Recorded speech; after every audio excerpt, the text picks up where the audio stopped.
বিএনপির নতুন সদস্য এবং পুরাতন সদস্যদের নবায়ন ফরম যে কার্যক্রম চলতেছে, এখানে যারা বিএনপি পরিবারে যারা রাজপথে দীর্ঘদিন ছিলেন এবং দলকে ভালোবাসেন তারাই সদস্য নবায়ন করবেন এবং দল যারা এই দলকে পছন্দ করেন তারা নতুন সদস্য নবায়ন ফরম পূরণ করবেন।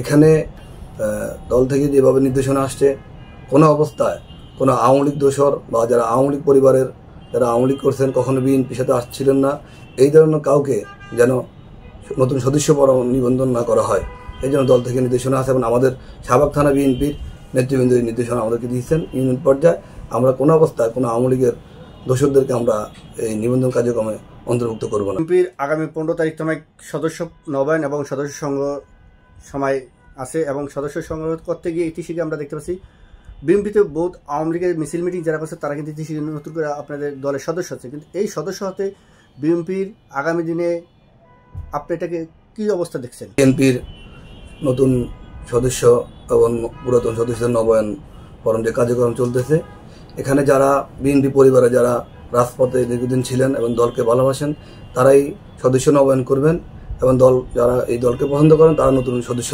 নবায়ন ফরম পূরণ করবেন। এখানে দল থেকে যেভাবে নির্দেশনা আসছে, কোনো অবস্থায় কোনো আওয়ামী লীগ দোসর বা যারা আওয়ামী লীগ পরিবারের যারা আওয়ামী লীগ করছেন কখনো বিএনপির সাথে আসছিলেন না, এই ধরনের কাউকে যেন নতুন সদস্য নিবন্ধন না করা হয়, এই জন্য দল থেকে নির্দেশনা আছে এবং আমাদের শাহবাগ থানা বিএনপির নেতৃবৃন্দ নির্দেশনা আমাদেরকে দিয়েছেন। ইউনিয়ন পর্যায়ে আমরা কোনো অবস্থায় কোনো আওয়ামী লীগের দোসরদেরকে আমরা এই নিবন্ধন কার্যক্রমে অন্তর্ভুক্ত করব না। নেতাদের সাথে আওয়ামী লীগের একসময় মিছিল মিটিং এবং ছাত্রলীগের কিছু মিছিল মিটিং নেতাকর্মীরা কিন্তু আওয়ামী লীগ নেতাদের সাথে এবং সদস্য হচ্ছে, কিন্তু দল থেকে এটা কোনো ব্যবস্থা নিচ্ছেন কিনা? এই ধরনের যদি কোনো প্রমাণ পাওয়া যায় দল থেকে অবশ্যই ব্যবস্থা নেবে, আর এই ধরনের না করাটাই দলের জন্য উত্তম মঙ্গল হবে। শাহবাগ থানা বিএনপির যেহেতু দীর্ঘদিন কমিটি নাই, সাবেক commissioner Chowdhury Alam, M A Hannan, Zahid তিনজনেই যে ক্ষেত্রে পরস্পরতে দুনিয়াতে চলে গেছে বা চৌধুরী আলম গুম আছে, সেই ক্ষেত্রে আপনার এখানে কেমন নেতৃত্ব বা কেমন কমিটি চাচ্ছেন? শাহবাগ থানা ঢাকা মহানগর দক্ষিণের গুরুত্বপূর্ণ একটি থানা এবং 20 নম্বর ওয়ার্ড গুরুত্বপূর্ণ একটা রাজনৈতিক মেরুকরণ সৃষ্টি করে।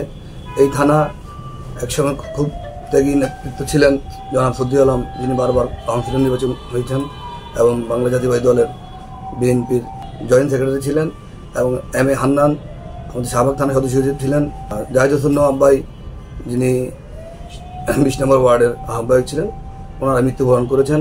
এই ওয়ার্ড এবং এই থানায় এখন নেতৃত্ব শূন্যর পথে। এখন নতুন নেতৃত্বের জন্য আমরা আশা করব মহানগর বিএনপি যারা যোগ্য এবং যারা চৌকস, যারা দলের জন্য নিবেদিত তাদেরকে মূল্যায়ন করবেন, শিক্ষিত এবং কর্মী বান্ধব নেতাদেরকে এখানে যোগ্য হিসাবে ওনারা নেতৃত্ব দিবেন।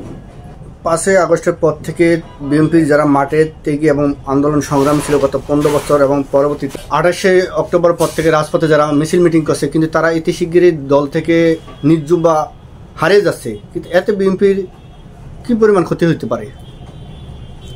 সেটা অনেক বড় কথা বলছেন। তো দল সবসময় কর্মী বান্ধব করতে চায়, এখানে ত্যাগীরা মূল্যায়ন পাবে, এটা স্বাভাবিক, কিন্তু হাইব্রিডদের জোর ধাক্কাধাক্কির কারণে হয়তো বা ত্যাগীরা পিছনে পড়ে যায়, ত্যাগীরা মন খারাপ করে। ত্যাগীদেরকে মূল্যায়ন করতে হবে, আর মূল্যায়ন করলেই ত্যাগীরা দলের আবার কান্তি লগ্নে আবার থাকবে মাঠে।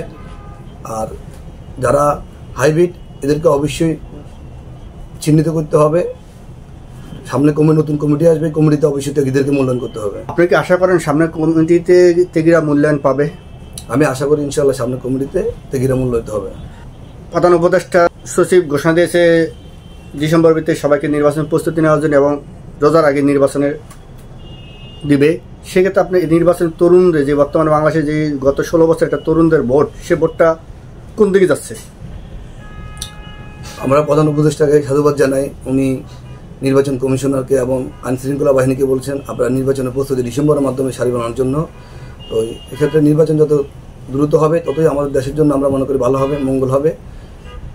নতুন ভোটাররা অবশ্যই বিএনপিকে ভোট দেওয়ার জন্য মুখিয়ে আছে এবং ওনারা গত 3টা নির্বাচনে নতুন ভোটাররা ভোট দিতে পারে নাই। সবাই বাংলাদেশ জাতীয়বাদী দল বিএনপিকে এবং তারপর আমাদের হাতকে শক্তিশালী করার জন্য দানিশ শীষে ভোট দিবে, আমরা এই আশা। পত্রিকার থেকে জরিপে আগে আছে প্রথম তরুণদের ভোটারের পছন্দ দল বিএনপি, আপনি এটাকে কিভাবে দেখছেন?